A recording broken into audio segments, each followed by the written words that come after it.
Mesdames et messieurs les jurés, oubliez tout ce que vous avez déjà pu voir à la télévision ou au cinéma. Aujourd'hui, il n'y aura pas de témoins surprises, pas de nouveaux suspects de dernière minute, et personne ne fera de révélation choc à la barre. Parce que cette affaire est très simple. Vous avez une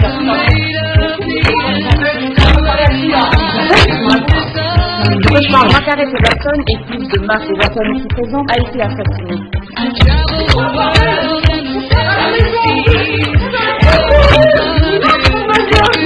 Margaret est une très bonne profession.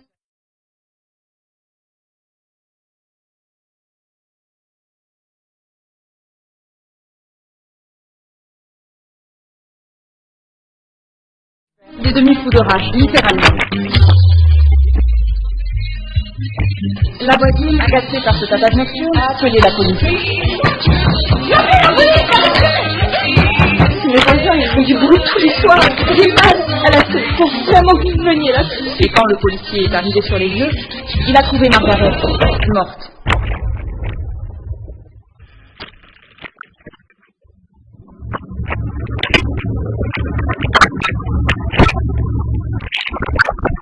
C'est aussi simple que ça. Merci. Maître, c'est à vous. Maître, c'est à vous. Maître.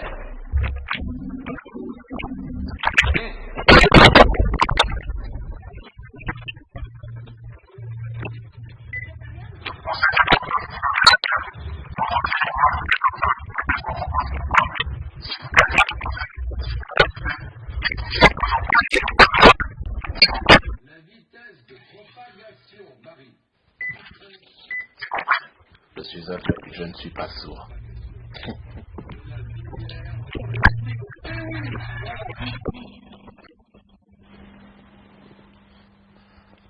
Oui. Eh bien, vous ne faites pas votre introduction? Non. Très bien, alors continuez, madame la procureure. J'espère que vous savez ce que vous faites. J'appelle à la barre mademoiselle Moine, la voisine qui a appelé la police ce soir-là. Vous allez céder au chantage et perdre le procès, vous avez peur J'ai l'air d'avoir peur de mourir. Vous avez surtout l'air en manque. Qui avez-vous vu entrer chez madame Everton ce soir-là? Ça fait 4 mois que je dis, combien de temps je peux attendre encore? Monsieur Everton, vous pensez que votre maître chanteur est impliqué dans l'affaire? Non, manifestement quelqu'un qui aimait beaucoup la victime et qui est persuadé que mon client est bel et bien son meurtrier. Et comme vous êtes son avocat, il vous déteste sûrement autant qu'il déteste votre client. Il est probablement ici en ce moment même. On cherche donc quelqu'un qui vous déteste ici. Ça ne réduit pas vraiment le nombre de candidats. Je veux dire quelqu'un d'autre que Mark Everton. Vous devrez donc trouver le maître chanteur tout en gagnant le procès. Je te rappelle que je suis aveugle. Parce qu'avant d'être aveugle, vous décidiez vos yeux ou votre capot? La voisine. Vous avez déclaré avoir vu Marc rentrer chez lui ce soir-là. Vous l'avez vu de dos ou de face? De dos. Alors comment pouvez-vous être sûr que c'était lui? L'accusé a reconnu lui-même être rentré chez lui à cette Il y a heure-là. différentes manières de reconnaître quelqu'un de dos. Sa démarche, sa carrure, sa taille. Sa taille. Oui, sa taille. Quand vous êtes seul, comme vous êtes plus dans les 90, grâce à ça, vous saurez que vous êtes au milieu de votre salon.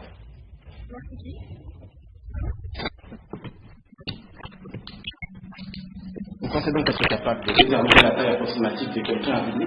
Vous sauriez alors voir qui dans cette salle d'audience fait plus d'un mètre 90, par exemple? Est-ce que toute la salle pourrait se lever, s'il vous plaît?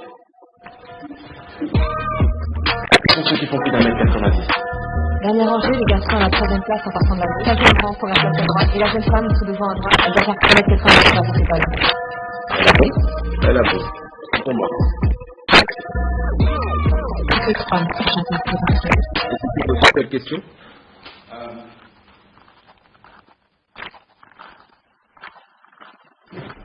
Vous avez surtout la manque. Pourquoi est-ce que vous vous droguez, vous? Je reformule. Est-ce que vous vous droguez? S'assurer de la crédibilité du témoin. Objection rejetée. Répondez à la question, s'il vous plaît. Souvent, Vous êtes-vous drogué ce soir-là?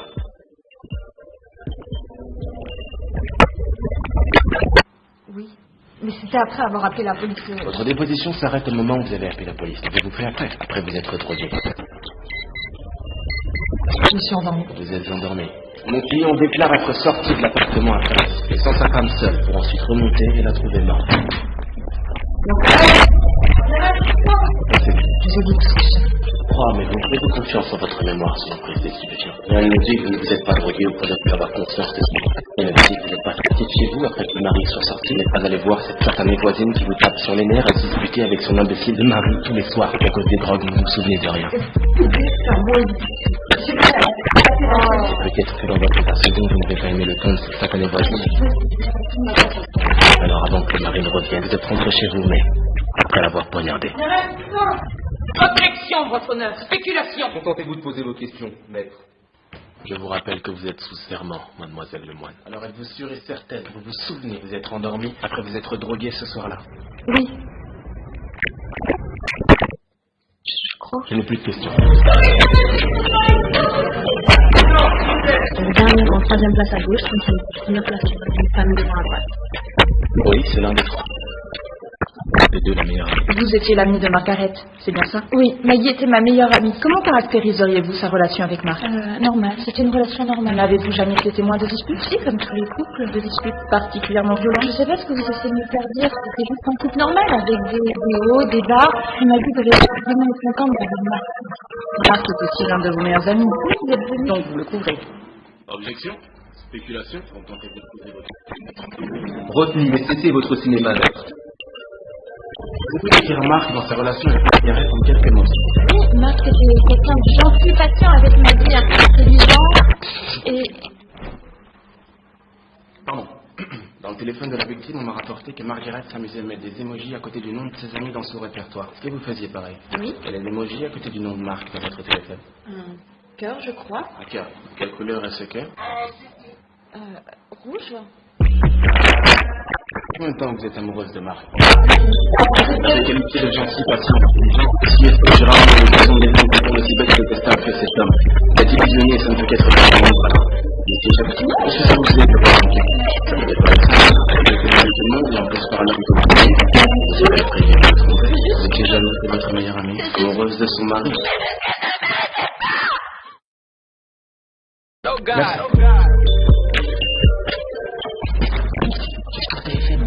Moi, pour couvrir parce qu'elle est amoureuse de moi. Non, regardez les jurys. Ce qu'ils vont voir, c'est la jalousie dans les yeux de cette femme qui va faire très triste d'avoir perdu sa meilleure amie. Je leur ai donné de quoi imaginer, de quoi répondre leur certitude.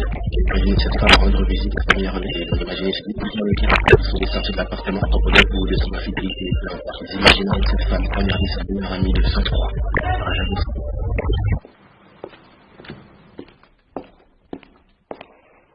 Et que deux maîtres chanteurs potentiels.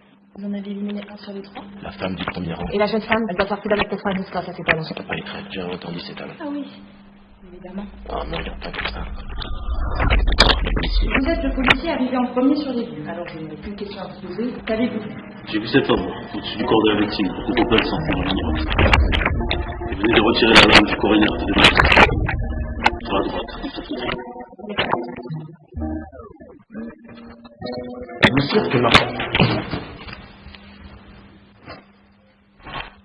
Excusez-moi, j'ai des petits problèmes de vue. Vous voyez ce que je veux dire? Parce que moi non. Êtes-vous sûr que Margaret était déjà morte parce que vous êtes arrivé? Oui. Peut-être que si vous aviez réagi rapidement, que si vous lui aviez appliqué les premiers soins... Qui vous me prenez? J'ai tenté d'arrêter le saignement, mais déjà trop tard. Vous pensez que si vous aviez été plus rapide, vous aurez peut-être plus... Vous n'aurez pas plus de temps rapide. Je connais mon job et vous le savez Vous très avez bien. pris combien de temps? Moins de 3 secondes. Je vous ai rassuré. Une serviette appuyée sur la blessure. Moindre hésitation lui aurait été fatale. J'ai dit que j'ai mis moins de 3 secondes. 3 secondes. 3 secondes, je ouvert le tiroir et puis la serviette en moins de 3 Vous secondes. avez ouvert les tiroirs, pris la serviette, sans hésitation. Sans moindre hésitation! Comment saviez-vous dans quel tiroir était la serviette? Parmi tous les tiroirs, vous avez ouvert le seul qui contenait une serviette. Et sans la moindre hésitation, vous deviez bien connaître son appartement. Alors c'était donc vous la mort.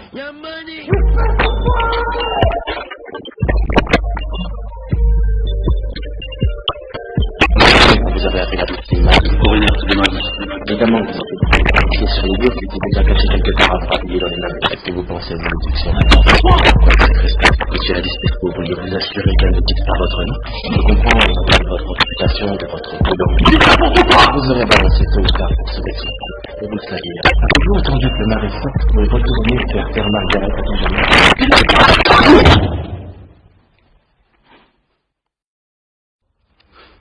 Je n'ai plus de questions. Il me reste une personne à appeler là-bas.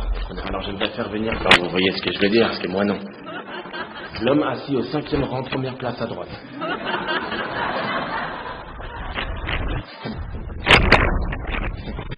À droite.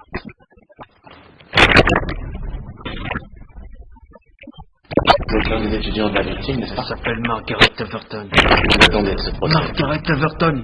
J'ai fondé son meurtrier pour l'argent. Donc lui n'a pas été déclaré Tout coupable. ceci est maintenant envoyé tout le monde alors que vous savez très bien qui a assassiné Madame Everton. Vous ne perdez rien pour attendre.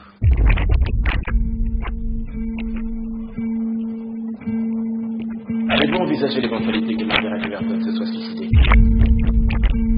Elle venait de perdre son mari, et bientôt ses amis, sa réputation. C'était votre professeur, vous l'imaginez forte et intelligente. Elle était assez vulnérable pour se donner la main. Je ne sais beaucoup Elle était trop déjà loin. infidèle, elle aurait très bien pu être faite.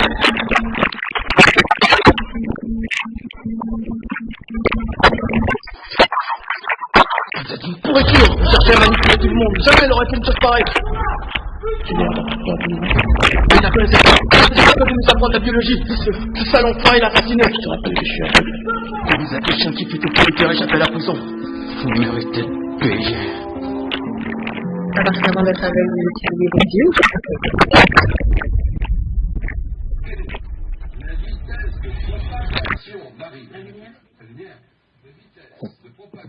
De la lumière dans le vide. Eh oui, voilà. La lumière. Vous connaissez peut-être l'allégorie de la caverne. Platon imagine que nous sommes prisonniers dans une caverne. Elle symbolise l'ignorance. Dans celle-ci, il y a ceux qui s'y complaisent et ceux qui désirent en sortir pour voir la lumière, qui symbolise la vérité. Peut-être que c'est mon client qui a tué Margaret. Mais le croire et le savoir sont deux choses différentes alors. Dites-moi, êtes-vous sorti de la caverne?